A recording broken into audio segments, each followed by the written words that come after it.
BP shares fell 3.88% to 513.74p on Monday, as Brent crude dropped nearly 5% to $83 after the U.S.-Iran peace deal was announced, reopening the Strait of Hormuz. The headline logic was straightforward.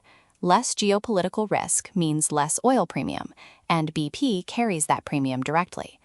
But the connection between spot crude and BP's reported earnings is not what most investors in Monday's sell-off appeared to assume. The company disclosed in its Q1 results that some Gulf of America production is sold on a one-month pricing lag. That means the oil BP is selling today, at current spot prices, will not appear in reported revenue until next quarter's results. The inverse is also true. The elevated crude prices from the weeks of Hormuz closure are still flowing through into this quarter's realized figures, not the peace deal levels the market is now pricing. Refining adds a second layer. Realized margins in that segment depend on product spreads, freight differentials, and regional price gaps, not the Brent headline. A fall in crude can actually compress the spread between feedstock cost and refined product price, creating a different earnings signal than the upstream drop alone would imply.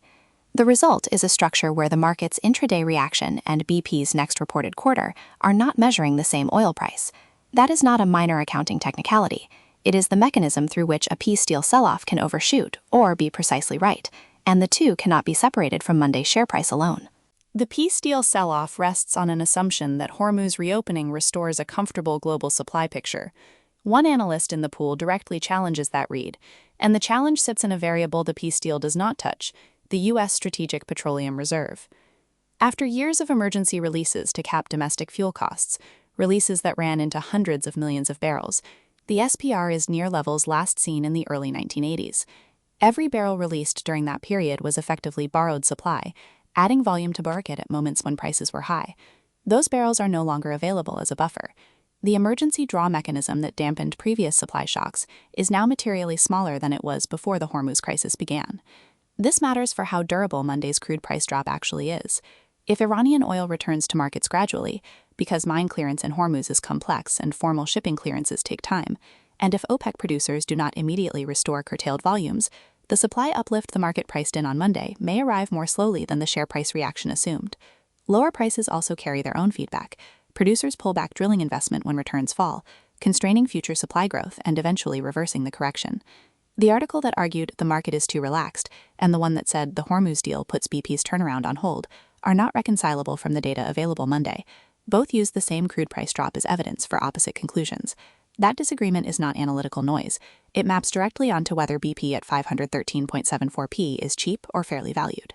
While the market processed Monday's oil drop through BP's share price, the company was simultaneously running a separate signal through its capital structure. BP has begun the process of exploring minority stake sales in Kaskida and Tiber, two Gulf of Mexico deep water projects, each expected to produce around 80,000 barrels per day when they come online, Kaskida in 2029, Tiber in 2030. The framing matters.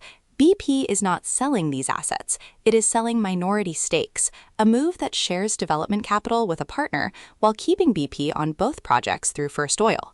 Each project is estimated to be worth billions of dollars. The size of the stakes being explored has not been disclosed, but the timing of the announcement, during a week when crude fell sharply and BP's own share price was under pressure, reads less like a strategic retreat and more like a funding optimization.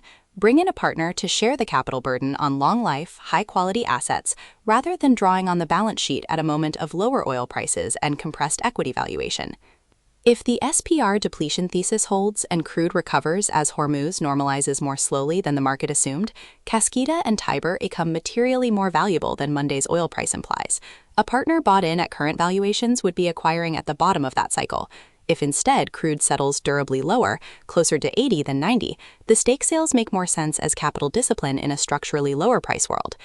The counter evidence in the pool is real.